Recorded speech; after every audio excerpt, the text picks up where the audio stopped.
कीमतें बढ़ने के बावजूद मुल्क में जान बचाने वाली अद्वियात की किल्लत बरकरार है, जिसके बायस मरीजों और इनके अहले खाना को मजीद परेशानी का सामना करना पड़ रहा है। मिर्गी के दौरों से बचाने वाली दवा कार्बामेज़पाइन का कोई भी ब्रांड मार्केट में दस्तयाब नहीं है। खुदकुशी से बचाने वाली दवा लिथियम कार्बोनेट भी मार्केट में मौजूद नहीं। शरियानों में खून के लोथड़ों से बचाने का इंजेक्शन भी नहीं मिल रहा। फालिज और दिल के दौरों से बचाने वाला इंजेक्शन स्टेरप्टोकाइनेज भी नहीं मिल रहा।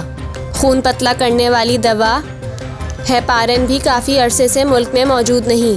इनके अलावा अस्पतालों में मरीजों के इलाज की 10 अहम तरीन अद्वियात भी मुल्क में दस्तयाब नहीं हैं। Drug regulatory authority of Pakistan drape ने चंद अद्वियात की अदम दस्तयाबी का इतराफ़ किया है। ड्रेप हुक्काम का कहना है कि जो अद्वियात मौजूद नहीं, इदारे और अफराद बैरून मुल्क से दरामद कर सकते हैं।